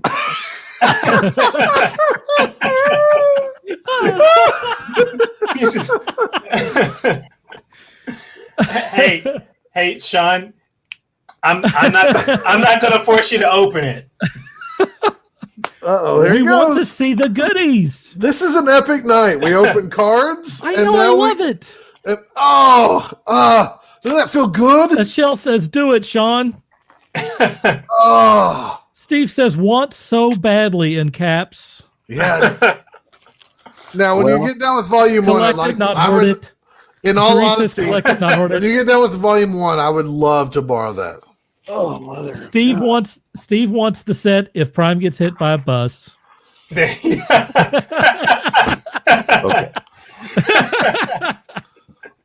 I think he meant just in general. If I go first, you have to give it to him. If I go by bus, you have to. Well, I gotta read it first.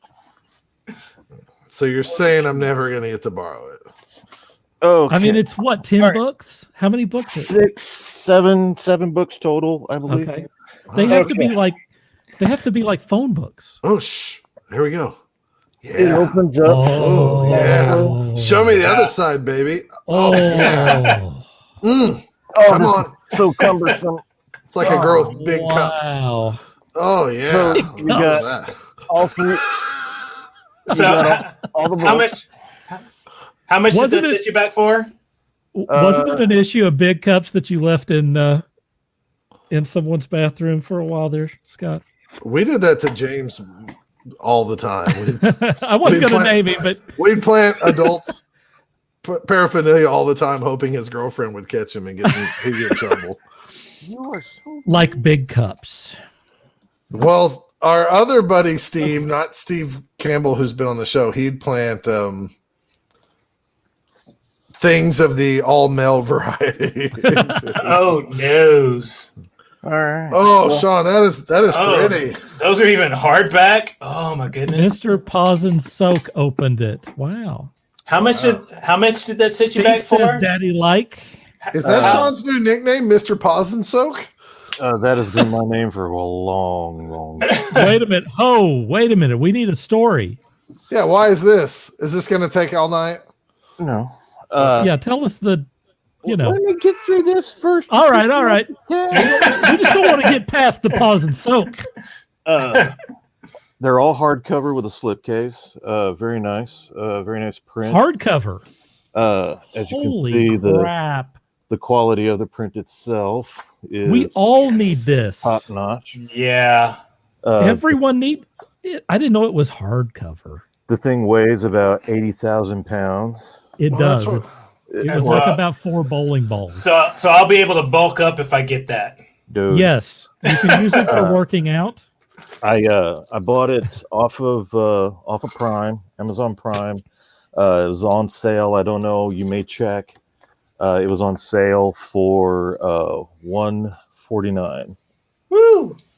$1.50. A bit more than what I normally care to pay for such a thing, but This is where your stimulus money goes, folks. Yeah. Mike says that he'll trade you the Atomo what you're art getting. book for it. Julie says keep it PG. Steve wants a link. You don't have to get it right now. We have stories we need from you, but here in a minute, if you will look that up. Not now, too late. dude. Because he's on it. As far as the pause and soak,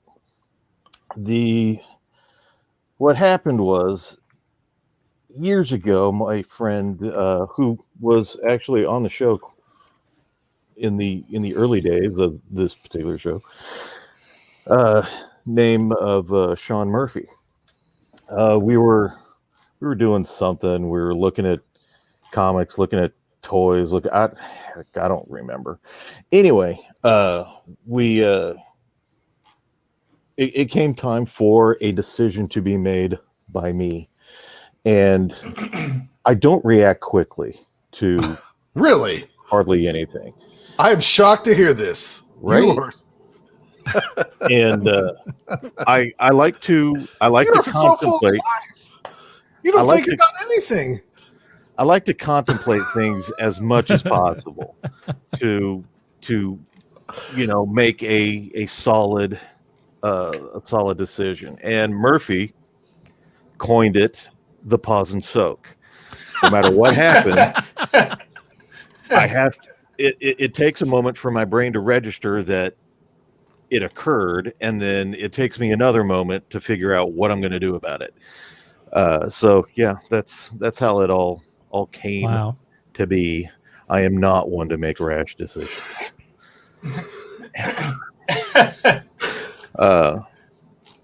And when I do make rash decisions, they usually don't turn out all that well. This is getting back to the Akira. This is the 35th anniversary edition. It came out in 2017. It is still available on Amazon. Unfortunately, Not for It's now- sale. It's now $2. it's still on sale. Okay. Just not as on sale as I got it. Oh. Oh. So, yeah. I mean, I can look it up and post it in the comments, but how much is it going for right now? Well, right now, it is going for, if you will bring that up. Whee! What's 179? Is that Yeah. But other sellers have it for 151. 151, if that's the way you want to go. But no free delivery. Yeah. No, you're going to pay $30 shipping. But, hey. Oh, that 199 and the other one there. Ugh. So, yeah, that's So can we see another one of those books, please, before we get off of this? But I have 2 words about that though. Worth it. worth it. I mean, it is Akira, and Yeah. if I remember, because you were talking about it, they remastered this thing entirely. It includes some things that weren't even in the Epic version that was back in the 90s. It's more faithful to the original artwork. and I didn't know that it was all hardcover books. Those things look like school books. Some man. more, Oh, some more artwork there. Ah, the smell, especially a hardcover. Oh, the smell. Oh, I love that. Smell of ink. Smell of ink on fresh paper. That looks super awesome. Oh, So- look at those panels there. That is just How many? gorgeous stuff. It is really great stuff. It is. How many pages overall do you remember what the figure was? Oh, it said was a lot. something. It said something like 2,500 pages, I think. Yeah. Whatever it was like more than the Bible. But the one of the things that I wanted to point out, it comes with a patch, which great. I'm sure I'll not. I sew want a that on any- Highlander katana. Uh-oh. Is he locked up? But it also comes with the Akira Club. Whoa, what is that? What is the Akira Club? This is Tell me more. But wait, there's more. This is basically just an art book of Akira Okay. with sketches. Looks like some sample cell stuff from the show, from the movie. Some. Man, I don't really want you to die, but I sure want that. We may have the people who produced this should have sent one of these to us. They are getting some great advertising here. I've been a huge fan of Akira since obviously way back when. Of course, being a nerdy American, I was introduced to it through the anime, and later saw the graphic novels, but they were always so expensive. Yeah. And I did not have a job that provided me with enough money to afford it. For real, man. Like when when Epic started bringing them out, I think they were like $3 something an issue, which then that was expensive. Now that's like the norm. Pretty steep. But by the time they got to the end of the run, the prices were running up to like $5.95. Yeah. I think it was like 48 or 64 pages. Something they were like that, 48 pages, 48 or so, or 56, somewhere around in there. Yeah. Yep. If I remember the last time I saw it, because this is compiled into six individual books, and I believe there was a graphic novel number 8 that I looked at, and they wanted something like $7 or $8 for that thing, and that was in what was it? That had to be the late 90s. Yeah, it had some color. I think like the first 6 pages were color, and then the rest of it was black and white. And I mean, they looked fantastic, and I wanted them so bad. But again, with everything else that I was purchasing at the time, it just there was no way. The one thing about the Epic prints, and I may have said this last week, is that was the first time that computer coloring was used for any comic book. And so if you really... it's beautiful. Yeah, it's beautiful. And it's pretty rudimentary compared to what's done now, but it still looks good. Still looks really good. It holds up today. Still holds up. Who did the coloring on that? That's a good question. It was a big deal. Steve Olaf. Olaf, that's right. It was Steve Olaf. Steve Olaf. I had to think about it, but I got it. Kennedy says he first watched it on video when it was released in Japan. A friend ordered it, and he drove in a snowstorm to watch it. My first watching of Akira was connected to Mike. I went over to his house. He had a bootleg copy. This was back in the late 80s. And he showed it to me from beginning to end. I mean, this was back in the late 80s, folks. It did not have subtitles on it. It was not dubbed. You people now who get this crap, 2 weeks after it's released and it's dubbed and it's ready to go. Yeah. I watched Akira in Japanese. And by the way, I do not speak Japanese, and was still completely blown away. I was like, definitely, by the end of that thing, the music and the visuals on that thing, my God, I forgot how many was frames. Amazing. Even if I couldn't understand what was going on there, it was stunning. It was watching Thanks to Mike for showing that to me, by the way, way long ago. there's the big controversy over whether or not it was shot in what 24 frames. The whole movie was shot in 24 frames, and it's not. There are certain sequences. They have sequences that look amazing, and they're absolutely fantastic. But that soundtrack, it was that beautiful. soundtrack is so good. Yeah. It is spectacular. That was honestly the I weird and would so say the gateway immersive anime for a lot of Americans. Oh yeah, definitely. Yeah.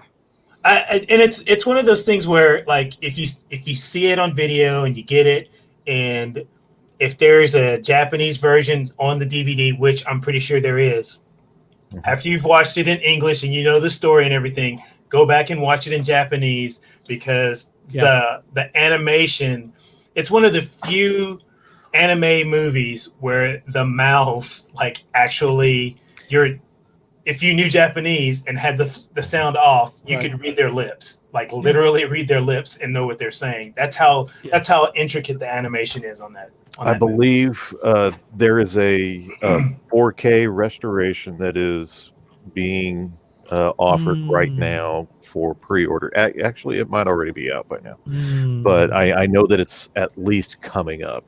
So I would love to see that in the theater.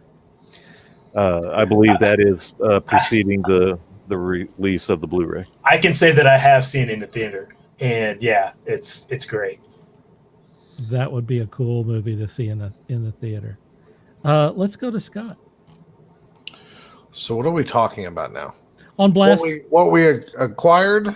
Yes. Yeah, just not acquired, but I mean something you watched or you read or you've played. I have like one issue left of the Teenage Mutant Ninja Turtles series by IDW that was suggested to us by Joe Roberts. Yeah.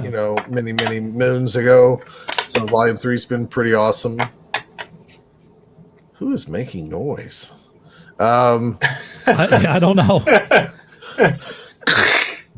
They're crushing plastic. It might be Walt. It don't matter. I'm through that. I'm almost through that, so that's good. Playing games, played some Marvel Champions board game, actually with like a person live in person, in almost like the before times.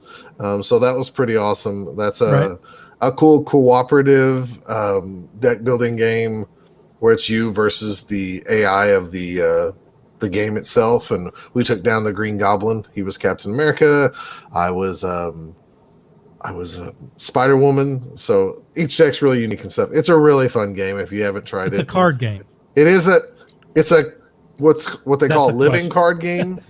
Okay. So you can buy the starter set, and it has like 5 decks in it, and then it comes with some enemies to fight, like Claw, Ultron, and Rhino, and then they come out with expansion packs. Holy That's cats. me. That's me. Sorry. That was me. Sorry. It also comes out with expansion packs, so if you want to play the Hulk and it comes out, you can buy it, and if you don't have to. Every expansion deck also has some other cards, and if you don't like how the cards are built or the decks are built in the opening set, you can actually, about half the deck is unique to the hero, and the other half you can you can change up and make them, change them if you want. So it's a cool game, especially like during the time where you can't get together with friends. You can also play it solo, and it works pretty well on that. Also got to play a game of Everdell with me, Jennifer, and a person like the before times. If you haven't played Everdell, it's wonderful. Everdell is wonderful. You guys played that with me. It's a little that was one of my city building game. Worker replacements. It's pretty amazing. I would like to play that right now. Everybody we've shown it to loves really it good. and wants to buy it, and it's a beautiful game. I think I've shown it to like every friend, so we can finally play with the expansions. Pretty easy to play. It doesn't take long to pick up. The other thing I just acquired just moments ago was 3 packs of Black Hole cards, and as soon as I get them in, you guys are going to eat the gum on this show. I will. I will do it. And that is a deal. If the gum gives you like a side effect, I might get that Akira stuff really early. Now wait a minute. Hey, You're not supposed I to gotta be poison the careful, gum. right? Because this is Hey. videotaped, and they're gonna go, Wow, Scott yeah, planned on that's- killing him. It's gonna suck when they find out that it's superpowers. They're saying certainly he wouldn't have poisoned the gum and then said on live video that he was going to do that. So I'm not gonna poison the gum. I still say you the- guys shouldn't chew up the gum. I'm like Walt. I would not do it, and I'm willing to roll the I made a dice. lot of weird things in my life, so I'm willing to. You haven't eaten a stick of butter. no, I have not. We have a friend who did that. Who might have sent us some GI Joe cards. Maybe. When I was a kid, I ate a stick of butter. Yeah. A whole stick of butter? How did? Yeah. Wow.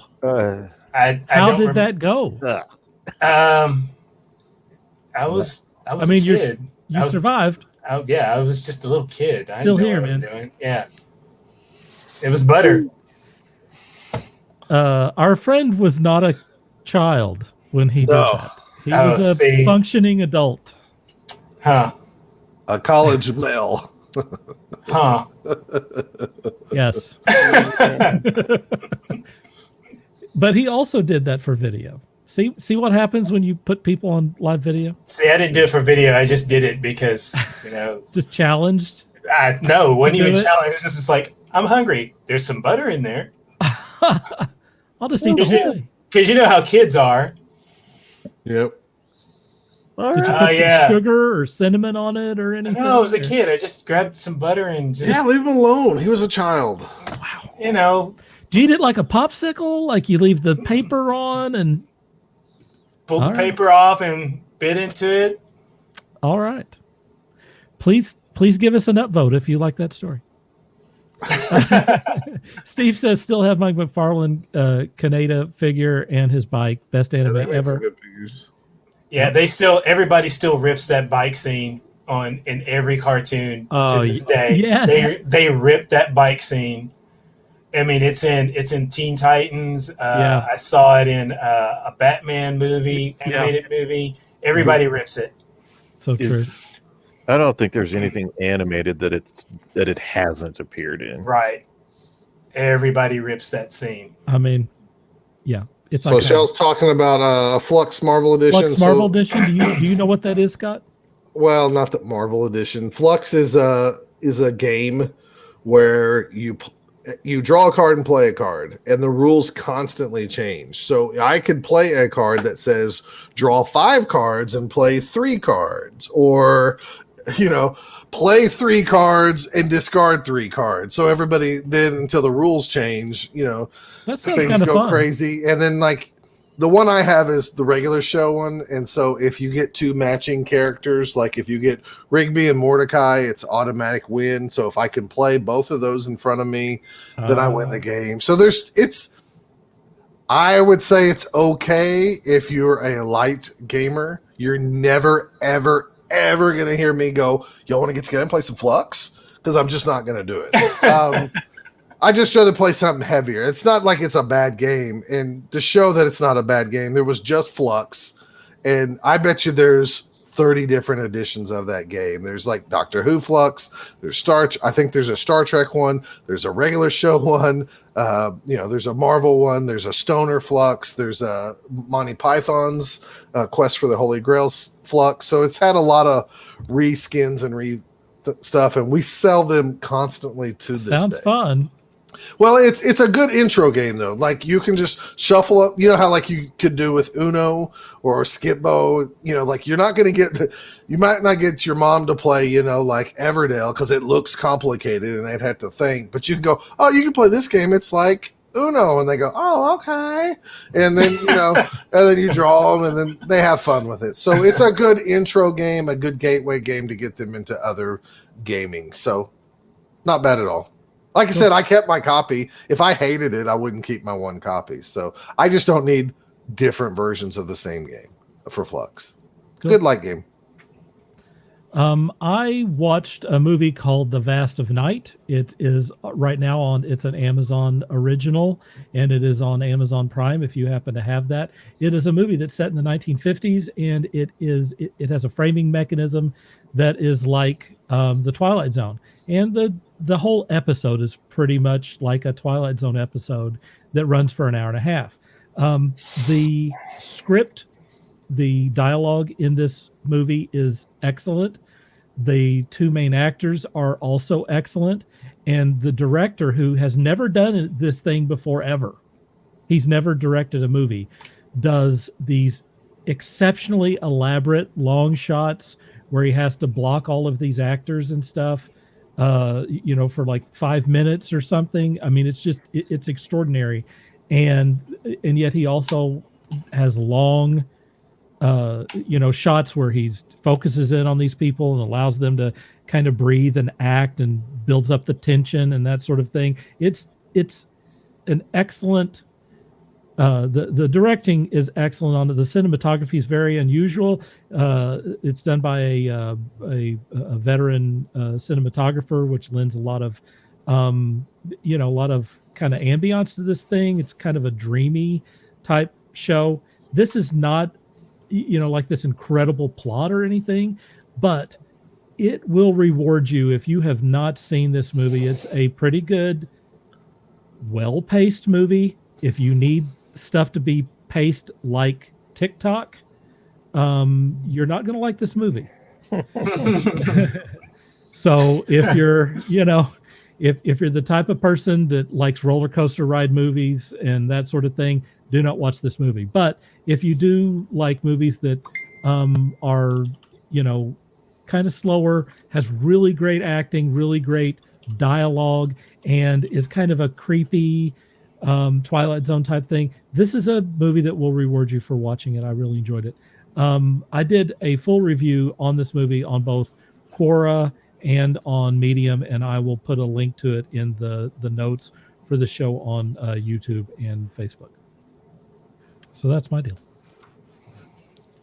You also saw Phantasm for the first time. You just now saw Phantasm for the first. In that movie, like, never seen it. So bad, and you're like, what the hell? This is goofy. There's talk of reviving that series of movies, Phantasm. I mean, they had the little people in it, and then the tall man's walking. It's just so bad. I enjoyed Phantasm. I thought it had a really unique feel to it that reminded me of some other, like reminded me of the second. I want to say Walking Dead. The second night. What is it? Dawn of the Dead. It reminded me of Dawn of the Dead. Night of the Museum. No, it reminded me of the kind of the feeling of Dawn of the Dead. I thought it had a really unique feeling to it. I didn't hate all the weird stuff. I wish that they had leaned more into the weird stuff. Actually, I would have liked to have seen more of the Jawa people and I saw it within the last 6 years, and I would have liked to have seen a lot more of those balls with the spikes go into people's head. That would have been really cool. But maybe I get that in the other films. But I remember being scared to watch it. Like Scott. I didn't hate it. It's just like a product of its time, really. Like, more than anything, I was mad that little Scott was scared to watch that movie to have nightmares. And then when I watched it like 6 years ago, and I was like, you thought it wasn't that scary? This is. Hey, Scott, I was the same way with Jaws. So, I didn't see Jaws until I was in high school, and I was like, I was scared of this. So, Mom and Dad took me to the. Thank you for chiming in. Wants to know if someone is asleep. Is there someone who was sleeping? I'm pretty tired. She says, "Oh, okay." Yeah. Some of us got on here like right after getting. Yeah, just kind of doing overtime here, and we do appreciate it. People who just got off work and then came over here and did 2 hours on this thing. Something I did get to see also, though. By the way, I saw Wonder Woman, and I didn't hate it as much as Scott did. Okay. Just saying. I think that Wonder Woman was a middle of the road superhero movie that if we had gotten it in 2000 instead of 2020, it probably would have gone over a little bit better. I think that maybe maybe Patty Jenkins is the new what's his name, singer, Bryan Singer. Well, that's which is not a compliment. Much. I'm just saying that Bryan Singer was really great at giving you an average superhero movie. It wasn't trash, but it also wasn't so great. It was about a D. It was like a D- to a C. Yeah. Maybe a C+ on like maybe one of those movies he did. Like maybe the original X-Men movie was a C+. And then I would say the original X-Men movie was a step in the right direction, and then it started going downhill from that. Well cast, kind of well different, cast. Different than what we were getting prior to that. So I'm going to put Patty Jenkins in the Bryan Singer department until she proves me otherwise. That's not saying But I didn't much. hate it. I mean, it wasn't like I hated it. It wasn't like I understand why some people would hate it, but and by the way, I saw it after everyone that I know says they hate it. So that was the bar with which it had to cross. Yeah. So maybe you guys talked it down so much that by the time that I saw it, I didn't hate it as much. That's fair. I would say that's the same feeling I got from 300, because everybody's talking about how great it was, and then I watched it and I found it to be very comical and funny. It wasn't quite as I was whatever. like, this movie is stupid. So Jaws is still scary. Jaws is not scary. Actually, I call Jaws a what do you call Takeda it? was responding to this whole thing, and unfortunately, I can't put that up until after I'm through talking. There, Mike says he still hasn't seen it. Takeda still hasn't seen it, I envy y'all. and she's laughing at us. You envy the people who haven't seen it. I envy the people who haven't seen it. I really do envy y'all. I will say it is not the worst movie I've seen this year, and we're only 2 weeks in. Yeah. Because you just watched Phantasm. You do get to see Gal Gadot for a couple hours. She was not enough. How much would that movie have been improved with 30 less minutes? How much would it have been approved with just the opening scene and the end scene credit and cut out the whole middle? There you go. They could have just had they could have had more Cheetah in that movie, but then again, the makeup on Cheetah was so bad. No, pass. They could have just started it, had the beginning scene, had Gal Gadot drink a glass of iced tea, and then show the end credit scene, and I'd been more than happy. Did they actually do any makeup, or was she just totally CGI? I think it was all CGI. But No, by the time they did some really Cheetah. They did some makeup. They did some makeup, and it was cheap. Was that so great? I was going to say everything. It was cheap. Everything I saw looked like it was totally CGI and not good CGI. No, it wasn't. That it was so. That's the reason why it was so dark.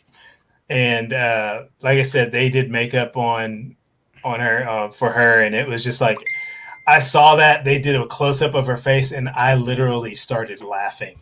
Much like Bryan Singer, Patty Jenkins cannot do fight scenes. She can do spectacle scenes with special effects, and she can do scenes with,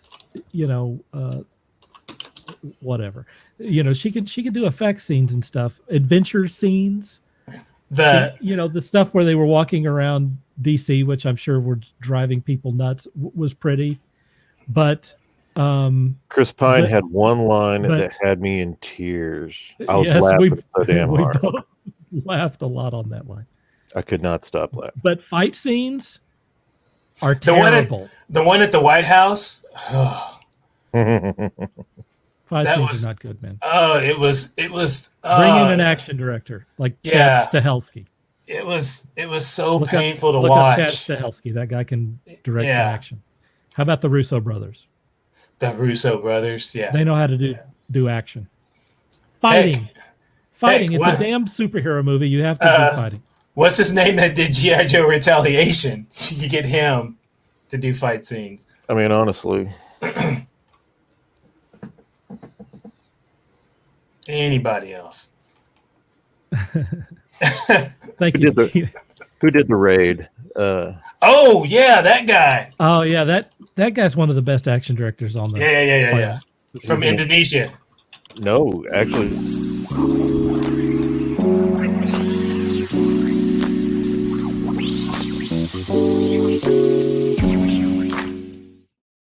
He's a Yank. He's a Yank. He's Welsh. Oh, Welsh. Okay. Gareth Evans. All right, promo time, guys. Just shout it out, and I'll go through it. We're not even going to go to the different things. I can catch me at Real Scott Prime on Twitter. You can catch me over on bothdown.com. I got nothing. I'm still looking for your horse crap. Here we go. How about this? Way behind the curve. There you go. And both down. There you go. There it is. Walt, you don't have anything? Sean, I don't have anything today. All I've got is check out the website, rankingstudios.com, and give it a look. Let us know what you think. Also, you can take a look at us at Facebook.com/Ranking Studios, and just drop us a line. Let us know what you think, in good, bad, otherwise. Just talk to us. We're lonely. I'm going to go back to Ranking Studios because I put up a commission art page, and so if you go to rankingstudios.com and about us, and then you find my profile, it's under that. It's a link to my new commission art page. You should go check it out. It's fun. It's fun for the entire family. That's it, folks. That's it, folks. Hey, does anyone have anything else to add? I got one more comment here we're going to do. I like that Taquita's giving us some hearts. That's good. That blue one's for me. I happened to find the... You get the blue heart? Yeah, why not? That's the biggest one. Is that your special heart? Yes. Because it's cold as ice. That's why it's blue. I'll take one of the heart. Wow. That hurt, Walt. That hurt. Wow. Zing. I happened to find the G.I. Joe card for Tracker. If you want me to share the screen, or do you want me to just try and read it without my readers? Take a shot at it. Take a shot at reading it. We'll have all the links on the errata for this show. Just because I find this funny, so it's like. Thanks, Steve. Always good to see you here, man. We have Christopher Green, military specialist, specialty Navy SEAL, secondary military specialty, underwater arms developer from Helena, Arkansas. Tracker was one of the Arkansas. Tracker was one of the few G.I. Joe trainees to totally elude the instructors during the escape and invasion phase of the indoctrination course. This prompted the cadre to run through the exercise and a second time to see how Tracker performed. This time, the commander employed Spirit and Snake Eyes as the quarry. Tracker ran them into the ground in less than 12 hours, which is pretty remarkably fast, considering that no one has ever been able to pick up their trail before. So, in other words, this guy is supposedly better at tracking than Snake Eyes and Spirit themselves. I'm going to call I think you did Bullstucky on it. I think you did pretty good without the readers.